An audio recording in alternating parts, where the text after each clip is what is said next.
যে শাস্ত্রনীতি অনুসারে আচরণ করে না সে কখনই পরম তত্ত্বকে প্রাপ্ত হতে পারবে না।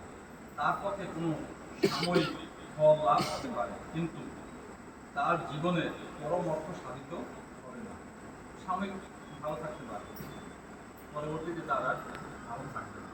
সুতরাং সিদ্ধান্ত হচ্ছে যে দান, যজ্ঞ, তপস্যা অবশ্যই সাত্বিকভাবে অনুষ্ঠান করতে হয়। রাজস্বিক বা তামসিকভাবে সেগুলি অনুষ্ঠিত হলে তা অবশ্যই নিকৃষ্ট। ওম তৎসৎ। এই তিনটি শব্দ পরমেশ্বর ভগবানের পবিত্র নামের উদ্দেশ্যে উচ্চারিত হয়, যেমন ওম তৎ বিষ্ণু।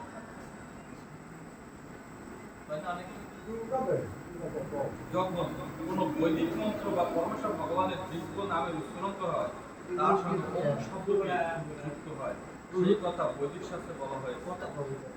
এই তিনটি শব্দ বৈদিক মন্ত্র থেকে গ্রহণ করা হয়েছে।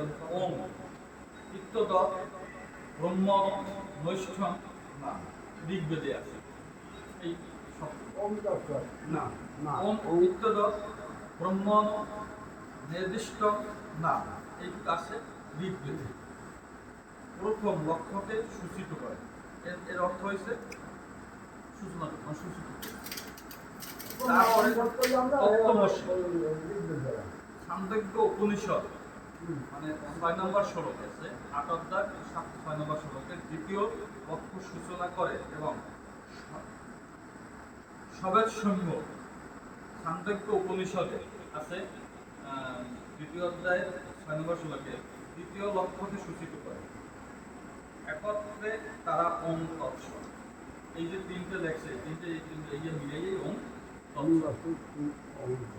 তৎসৎ। পুরাকালে প্রথম সৃষ্ট জীব ব্রহ্মা যখন যজ্ঞ অনুষ্ঠান করেন, তখন তিনি এই তিনটি শব্দের দ্বারা পুরুষোত্তম ভগবানকে নির্দেশ করেছিলেন। অতএব পরস্পরতেই এই তত্ত্ব স্বীকৃত হয়েছে। সুতরাং এই মন্ত্রটি বিপুল তাৎপর্য রয়েছে। তাই ভগবদ্গীতায় অনুমোদিত হয়েছে যে যে কোনো কর্মই করা হোক না কেন, তা যেন ওম তৎসৎ অথবা পরম পুরুষোত্তম ভগবানের জন্য করা হয়।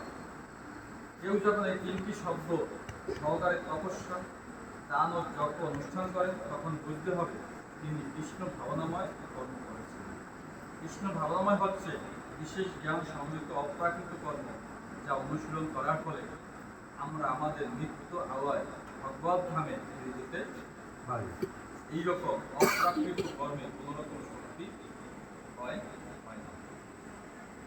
দেখেন আমাদের তিনটি শব্দ, এই শব্দ ওম তৎসৎ, ওম তৎসৎ, ওম তৎসৎ, তিনবার বলেই আমাদের যে কোনো কাজ করা উচিত নাকি?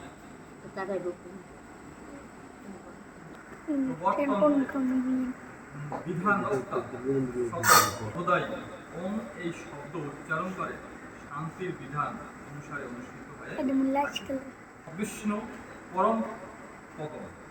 ঋগ্বেদে আছে 22 নম্বর প্রথম অধ্যায় 22 নম্বর শ্লোকে আছে শ্রী বিষ্ণুর শ্রীচরণ তম হচ্ছে পরাভক্তির পরম আশ্রয়।